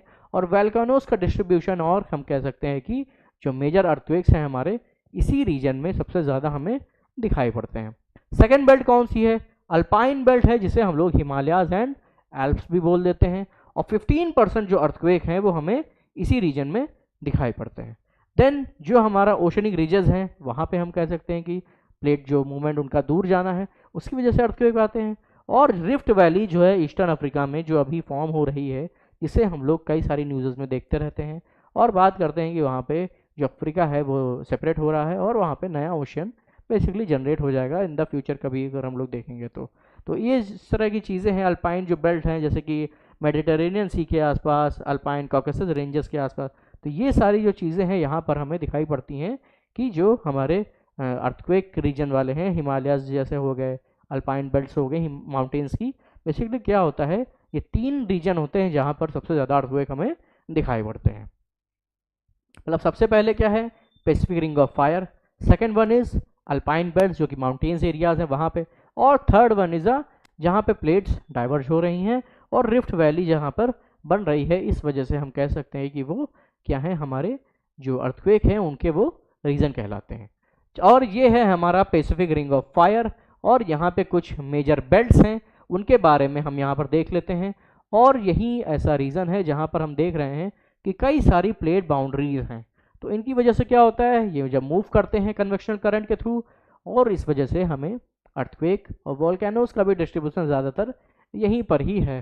तो ये हो गई हमारी यूरेशियन प्लेट, फिलिपाइंस प्लेट हो गई, ये हो गई फिलिपाइन प्लेट है हमारी, इंडो ऑस्ट्रेलियन प्लेट है हमारी, देन पैसिफिक प्लेट जो कि हमारी ये हो गई, north American, Cocos, Nazca, south America and the Caribbean plate. तो इनके जो मूवमेंट हैं इसकी वजह से हमें यहाँ पर सबसे ज़्यादा अर्थक्वेक दिखाई पड़ते हैं, और हम इसे पैसिफिक रिंग ऑफ फायर इसी वजह से कहते हैं क्योंकि यहाँ पर ये पैसिफिक रीजन में है और सबसे ज़्यादा हमें यहीं पर अर्थक्वेक दिखाई पड़ते हैं। चलिए मूव करते हैं और ये हम देख लेंगे ये कुछ हमारा 1900 से 2017 तक जो अर्थक्वेक का जो रीज़न है वो हमें इस मैप के थ्रू पता चल रहा है, और हम देख सकते हैं ये जो पूरा रीजन है ये हमें सबसे ज़्यादा जो अर्थक्वेक्स हैं वो हमें इस रीजन में दिखाई पड़े हैं। उसके बाद ये जो मिड अटलांटिक वाला रीजन है, क्योंकि यहाँ पर प्लेट्स दूर जा रही हैं, मतलब प्लेट मूवमेंट तो बेसिकली हो ही रहा है, इस वजह से अर्थक्वेक दिखाई पड़ रहे हैं। और ये जो हमारा कह सकते हैं अल्पाइन बेल्ट्स है, जो अल्पाइन बेल्ट है माउंटेन्स रीजन है वहाँ पर क्या है उस वजह से भी जो अर्थक्वेक्स हैं वो हमें दिखाई पड़ रहे हैं। ये हम कह सकते हैं ये हमारा क्या हिमालयन रीजन है, और अभी म्यांमार रीजन में भी आया है 7.7 करते हुए का है आई थिंक, और आज शायद जब मैं रिकॉर्ड कर रहा हूँ तो इसके पहले भी मैंने न्यूज़ देखी तो आई थिंक 5.5 का भी आया हुआ। तो ये जो है हमारी कह सकते हैं अल्पाइन बेल्ट है, और यहाँ पे भी यही रीज़न है क्योंकि प्लेट्स हैं इस वजह से हमें यहाँ पर दिखाई पड़ रहा है। और ये है हमारा पूरा पैसिफिक का रीजन, वही जिसे हम बोलते हैं पैसिफिक रिंग ऑफ फायर, और इस वजह से ये हमने 3 बेल्ट देख ली, जो हमारी मिड अटलांटिक वाली रिज हो गई, और ये हमारा रिफ्ट वैली वाला रीजन हो गया अफ्रीका में ईस्टर्न वाले में, और ये है हमारी पूरी alpine belt and Pacific ring of fire का जो रीजन है वहाँ पर हमें अर्थक्वेक का डिस्ट्रीब्यूशन दिखाई पड़ता है। अब बात कर लें मैग्नीट्यूड वर्सेस इंटेंसिटी क्या होता है, मैग्नीट्यूड्स क्या है, इंटेंसिटी क्या है, और हम कैसे इन्हें रिकॉर्ड करते हैं थ्रू दी रिक्टर स्केल। चलिए थोड़ा सा 1 मिनट बात कर लेंगे और देख लेते हैं।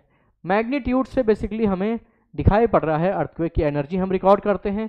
Magnitude measure the energy release at the earthquake के सोर्स से जो एनर्जी रिलीज हुई है उसे हम लोग मैग्नीट्यूड के थ्रू वो मतलब कह सकते हैं रिकॉर्ड करते हैं। मैग्नीट्यूड स्केल कॉमनली यूज होती है रिक्टर स्केल जिसे हम लोग बोलते हैं, और डेवलप करी गई थी 1935 में बाय दी चार्ल्स रिक्टर और बेनो गुटेनबर्ग के थ्रू इसे फॉर्म करी गई थी। और हम कह सकते हैं ये 0 से 10 के बीच में रेंज होता है, और magnitude is determined by the measurement on the seismograph पे ये मैग्नीट्यूड हमें पता चलता है और ये बताता है कि एनर्जी कितनी रिलीज हुई है। इस वजह से हम कह सकते हैं कि ये हमारे लिए थोड़ा सा इंपॉर्टेंट होता है, हमें अपने अर्थक्वेक के जो मेजरिंग है उन्हें थोड़ा सा जानने के लिए। अब बेसिकली इंटेंसिटी की बात कर लें कि वहाँ पर कितनी इंटेंसिटी का अर्थक्वेक आया है, उसे हम लोग कैसे रिकॉर्ड करते हैं। तो इंटेंसिटी स्केल जो है नेम्ड आफ्टर मार्साली, जो इटालियन सिस्मोलॉजिस्ट थे उनके नाम पे। मतलब बेसिकली जो एनर्जी है मैग्नीट्यूड में रिकॉर्ड करते हैं वो जस्ट मतलब रिक्टर स्केल से होती है, और जो इंटेंसिटी है वो मार्साली स्केल से रिकॉर्ड करी जाती है।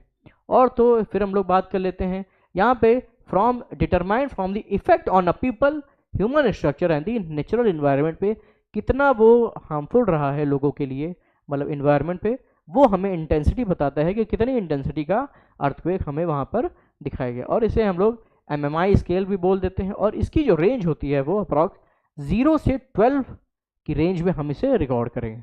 चलिए थोड़ा सा एक बार लिस्ट में भी देख लेते हैं कि कैसे हम इसे रिकॉर्ड करते हैं। और ये हैं हमारे पास कुछ अब तक जो मेजर अर्थक्वेक्स आए हुए हैं उनके बारे में ये पूरी लिस्ट है, आप थोड़ा सा उसे थोड़ा सा जान लीजिएगा कैसे हैं। और अभी तो ये हमने जैसे रिक्टर मैग्नीट्यूड में कैसे हमने रेंज सेट करी हुई है उस हिसाब से हम इसे थोड़ा सा जानेंगे। तो सबसे पहले हम लोग देख लेते हैं, एक मिनट, हाँ, तो सबसे पहले अगर लेस देन 2.0 है तो उसे हम लोग माइक्रो अर्थक्वेक बोलते हैं। वो क्या होता है, जनरली फेल्ट नहीं हो पाता है। देन उसके ऊपर बढ़ेंगे तो रेयरली फेल्ट होता है और डैमेज काफ़ी कम होता है। बेसिकली क्या होता है कि अगर 4 तक भी हम लोग देखें लाइट टू मॉडरेट होते हैं, और अगर स्ट्रक्चर वीक है तो उसे वो थोड़ा सा डिस्ट्रॉय कर सकते हैं, क्रैक्स वगैरह ला सकते हैं। बट उसके ऊपर अगर हम लोग जाएंगे 5.5 के ऊपर, तो अभी जैसे म्यांमार में आया है 5.5 का और 7 का, तो वहाँ पे उसने अच्छा खासा डैमेज कर चुका है।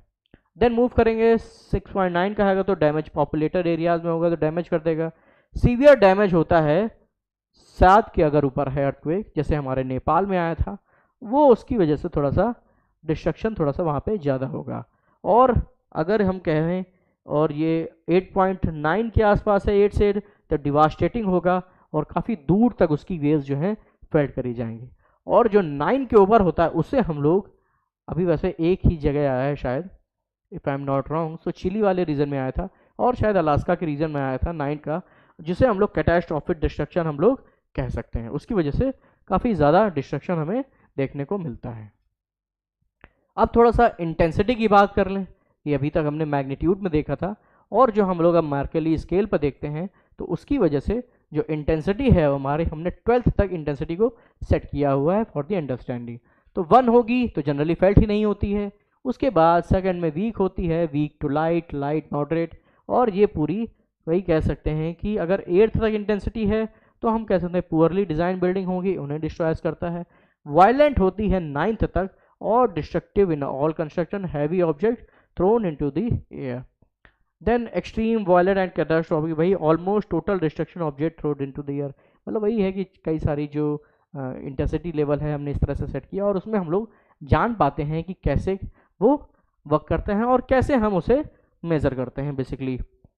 चलिए ये अब तक का पूरी लिस्ट है कि कौन कौन से अर्थक्वेक आए हमारे लिए, जो हमारे इंपॉर्टेंट एग्ज़ाम में भी पूछते हैं कि कहाँ कहाँ सबसे ज़्यादा अर्थक्वेक आया और कितनी वहाँ पे जान माल की नुकसान हुआ। तो ये हम चीज़ें थोड़ा सा एक बार लिस्ट में भी देख लेंगे, ठीक है। तो सबसे ज़्यादा अभी तक 7.9 का आया है हमारे सैन फ्रांसिस्को रीजन में 1906 में। देन मूव करते हैं, फिर 8.7 का असम में आया था 1950 में, और इसकी जो इंटेंसिटी थी अप्रॉक्स 10 थी। और देन 19 यही हम बात कर रहा था मैं कि चिली रीजन में आया था 1960 में वाल्डिवा में, और इसकी जो अप्रॉक्स थी 9.5 के आसपास। देन 1964 में अलास्का में आया था 9.2 का, और इसे हम लोग मेगा अर्थक्वेक बोलते हैं।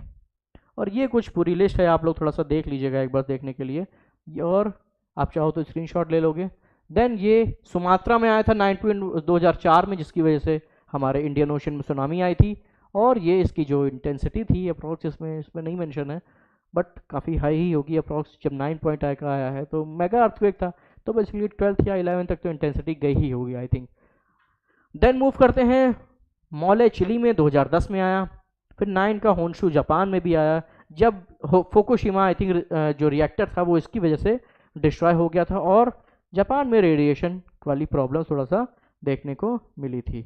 चलिए मूव करेंगे, और ये 2015 में 7.8 का आया था, और मुझे याद है कि मैं एग्ज़ाम दे रहा था अपने ग्रेजुएशंस के, और मुझे इस टाइम पे अर्थक्वेक फील हुए थे। चलिए मूव करते हैं, और मेजर अर्थक्वेक की जो लिस्ट है हमारे इंडिया में उसे भी थोड़ा सा देख लेंगे, और जान लेंगे हमारे यहाँ कौन कौन से अर्थक्वेक आए हुए हैं और क्या हमारे लिए ये नुकसान करके गए हैं।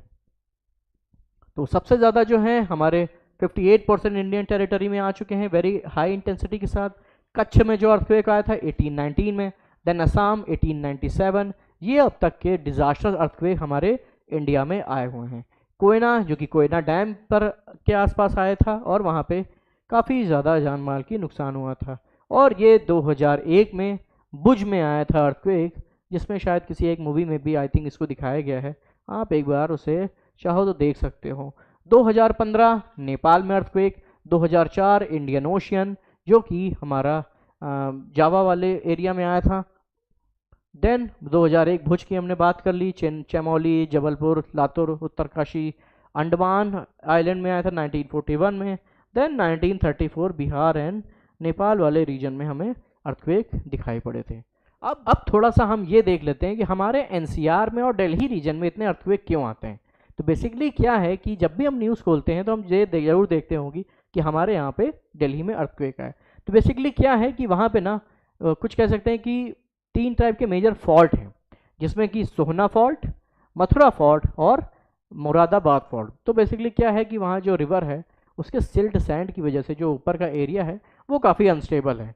तो जब भी अर्थक्वेक वेव्स आती हैं तो हमें वहाँ पे जो अनस्टेबल सिल्ट और सैंड है उसकी वजह से थोड़ा सा मूवमेंट दिखाई पड़ता है। और ये मेजर फॉल्ट लाइन पर बसा हुआ है हमारा दिल्ली के आसपास का जो भी रीजन है, उस वजह से हमें यहाँ पर कह सकते हैं कि हमें अर्थक्वेक फ्रिक्वेंटली दिखाई पड़ते हैं। और हमने बात करी कि हमारा जो एल्पाइन बेल्ट है, जो माउंटेन बेल्ट है, वहाँ पर फ्रिक्वेंटली अर्थक्वेक आते ही आए रहते हैं, और आई थिंक वहाँ से कितना भी दूर होगा हमारे अर्थ के लिए बहुत ही छोटा सा ही है। तो वहाँ तक हमें इसके जो ट्रेमर्स हैं अर्थक्वेक के जब हिमालय बेल्ट में आता है तो हमें ज़रूर से ज़रूर हमें वहाँ पे फेल्ट होता ज़रूर दिखाई पड़ता है। चलिए थोड़ा सा बात कर लेंगे। Delhi is geographical location made it from frequently it lies in the Himalayas, foothill के ही पास है दिल्ली है हमारा, काफ़ी दूर नहीं है, अप्रॉक्स 500 किलोमीटर या 400 किलोमीटर के रीजन में है। Scientific studies have highlighted that Indian plate are continuously driving towards the Eurasian plate with the rate of 5 to 6 centimetre per year. मतलब कहने का वही मतलब है कि जो हमारा इंडियन प्लेट है वो यूरेशियन प्लेट की ओर 5 से 6 सेंटीमीटर पर ईयर की स्पीड से धंसता जा रहा है। मतलब जो प्लेट है वो अंदर की तरफ जा रही है, जिसकी वजह से जो हमारा हिमालयाज है वो उठता चला जा रहा है। और जो उसकी अभी हिमालय की जो स्टडी हुई है उसमें जो हिमालय की हाइट है वो 8,848 से कुछ 8,848 पॉइंट आई थिंक 5 या 6 मेजर करी गई, जिसे अब हम लोग 8,849 हर जगह लिखना शुरू कर चुके हैं। तो अब जैसे जो हमारा इंडिया है, हमने जो हम लोग कहते हैं कि जो हमारा सिस्मिक जोन है हम उसे 4 मेजर जोन में हम उसे डिवाइड करते हैं, जिसमें कि जोन 5 जो है हमारा हाई इंटेंसिटी जोन है, और जोन 2 जो है वो हमारा लो इंटेंसिटी जोन है। वही part of Delhi and northern हमें Uttar Pradesh fall in zone 4 में आता है हमारा, और which is a severe category है अर्थक्वेक रीजन का। वही 3 एक्टिव सिस्मिक फॉल्ट हैं, Sohna fault, Moradabad fault and the Delhi fault. और क्या है, close to the Himalayas region में है और formed by the tectonic plate such Indian. वही हमने बात करी, जो प्लेट की मूवमेंट है वो इंडियन प्लेट की यूरेशियन प्लेट की ओर हो रही है। और वही चीज़ unstable silt and sand deposition by the river, कि मतलब जो रिवर्स थे उनकी वजह से क्या हुआ, जो सिल्ट और सैंड का जो डिपोजिशन है वो काफ़ी अनस्टेबल है, जिसकी वजह से हमारा जो क्रस्ट है वो मूव करता है just because of the release energy due to the earthquake. और जो हमारा इंफ्रास्ट्रक्चर भी है वो भी अर्थक्वेक प्रोन नहीं बनाए गए हैं, मतलब कि ऐसे अर्थक्वेक नहीं जो बिल्डिंग्स हैं ऐसे नहीं बनाई गई हैं जो हमारे अर्थक्वेक से लड़ने की क्षमता रखती हो। जैसे आज के टाइम पे क्या है, जापान ने उन सब चीज़ों को मतलब डेवलप कर लिया है जिससे जो वहाँ पे जान माल का नुकसान है वो काफ़ी रिड्यूस किया जा सके। और अभी भी हमारे यहाँ ये सारी चीज़ें नज़रअंदाज करी जाती हैं और हम अपना जो आवास है, कह सकते हैं अपनी जो रहन सहन की चीज़ें हैं, उन्हीं एरियाज़ में ज़्यादा बनाते हैं जहाँ ये सारी एक्टिविटीज़ होती हैं। और जब ये सब चीज़ें आती हैं तो हम अपनी शिकायतें हमेशा ही करते रहते हैं। और ये है हमारा सिस्मिक जोन जो कि मैप ऑफ इंडिया 2002 में बनाया गया था और 59% एरिया जो है हमारे यहाँ वो सिस्मिक जोन में ही आता है। फोर्थ जोन 4 जो है वो हाई रिस्क जोन कहलाता है और इंटेंसिटी लेवल जो है वो 8th के आसपास है। और जो जोन 5th है वो वेरी हाई रिस्क जोन है और हम कह सकते हैं ये जोन 9 एंड अबव में आता है। Then zone 3 moderate zone, then zone 2 और एंड ऑल। देन हम लोग थोड़ा सा इसको देख लेते हैं कि जोन 2 है हमारा, ये जो पूरा एरिया है ये हम राजस्थान, एमपी, हाफ यूपी, ये जो एरिया है किसके अंतर्गत आता है, हमारा जोन 2 में आता है। और हम कहेंगे कि जोन 3 जो है वो हमें जो पूरा रीजन जो दिख रहा है ये पूरा जोन 2-3 में आएगा। और जोन 4 की हम लोग मतलब बेसिकली क्या है कि जोन तो 5 है, मतलब कह सकते हैं जोन मतलब जो लिस्टेड है वो जोन 5 तक है, बट जोन जो है वो 4 ही है। इसमें हम लोग थोड़ा सा कंफ्यूज हो जाते हैं कि हम लोग कहते हैं जोन 5 है, जोन 5 है, और बट टोटली अगर नंबर्स की बात करें तो वो जोन 4 ही है। बेसिकली क्या है 1 और 2 को मर्ज कर दिया गया था, इस वजह से हम लोग कह सकते हैं कि 4 जोन हैं, बट उन्हें मार्क हम जोन 5 तक ही करते हैं। और ये जो पूरा रेडिश रीजन आपको दिख रहा है ये हमारा पूरा जोन 5th के अंदर में आता है। और ये अर्थक्वेक है, इंडियन अर्थक्वेक जोन जो हमारे कह सकते हैं वही बेसिकली उसी का एक new edition of a map कह सकते हैं, न्यू फॉर्म में है वही चीज़ की ये हमारा जो नॉर्थ ईस्ट का रीजन है वो हमारा जोन 5th में आता है और जो हमारे अदर रीजन्स हैं वो जोन 1 और जोन 2 में हमें दिखाई पड़ते हैं। चलिए अब ये हमारी जो अर्थ है बेसिकली फ्लिन इंगडियाल 2 लोग थे, उन्होंने क्या किया, उन्होंने पूरी अर्थ को कुछ रीजन में डिवाइड किया और हम कह सकते हैं फर्स्ट प्रपोज्ड बाय फ्लिन इंगडियाल 1965 में। और उन्होंने पूरी अर्थ को जो उसमें डिवाइड किया वो क्या थे, उन्होंने 50 सिस्मिक जोन में डिवाइड किया था अपनी अर्थ को, जिसमें कि वो फर्दर डिवाइड हुए किसमें 754 जियोग्राफिकल रीजन में उन्हें आगे भी सब डिवाइड किया गया। तो फ्लिन इंडियाल जो थे दोनों लोग, उन्होंने क्या किया कि पूरी अर्थ को इस तरह के रीजन में डिवाइड किया जो भी अर्थक्वेक के रीजन है, जैसे कि अल्पाइन बेल्ट वाला रीजन, रिफ्ट वैली वाला रीजन, और हम कह सकते हैं कि हमारा जो पैसिफिक रिंग ऑफ फायर है उस रीजन में जितने भी अर्थक्वेक हैं उन सब चीज़ों को मद्देनजर रखते हुए पूरी अर्थ को किसमें डिवाइड किया 50 सिस्मिक जोन रीजन में। और उसके बाद क्या किया कि फर्दर डिवाइड किया उन्हें 754 जियोग्राफिकल रीजन में। तो ये हमारा पूरा लेक्चर था अर्थक्वेक के बारे में। आपको कैसा लगा ये लेक्चर, आप कमेंट बॉक्स में आपको अच्छा लगा हो तो ज़रूर बताइएगा। और हमारी रिस्पॉन्सिबिलिटी है हमारे अर्थ के बारे में जानने की, क्योंकि हमारा घर है बेसिकली। तो जैसे हम अपने घर के बारे में जानते हैं तो सिमिलरली हमारी ड्यूटी भी है कि अर्थ भी हमारा घर है, तो हमें अपने अर्थ के बारे में भी जानना चाहिए कि कैसे क्या होता है, उसका स्ट्रक्चर कैसा है और हम किस तरह से अपनी अर्थ के बारे में जान पाते हैं। तो आई होप कि आपको ये लेक्चर अच्छा लगा होगा। अच्छा लगा हो तो कमेंट बॉक्स में ज़रूर बताइए। और अगर किसी टॉपिक पे आप अच्छा सा कोई दूसरा लेक्चर चाहते हैं तो डेफिनेटली मुझे कमेंट बॉक्स में बताइएगा। तब तक के लिए आपका आने का बहुत बहुत शुक्रिया, हमारे साथ जुड़ने के लिए बहुत बहुत शुक्रिया। मेरा नाम है प्रखर और हम यहाँ पर जुड़े हैं नेति एजुकेशनल अकेडमी में। आई होप कि आप आगे पढ़ते रहेंगे पर हमारे साथ ही बढ़ते रहेंगे। नई नई चीज़ों को हम लोग हमेशा से ही सीखने की कोशिश करते हैं जो कि हमारे एग्ज़ाम पर्सपेक्टिव के लिए काफ़ी इंपॉर्टेंट होते हैं और हमें ना कहीं हमें एग्ज़ाम्स में हमेशा ही दिखाई पड़ते हैं। तो आपका बहुत बहुत शुक्रिया। तब तक के लिए थैंक यू सो मच। आगे पढ़ते रहिए और साथ में हमारे बढ़ते रहिए। Thank you so much.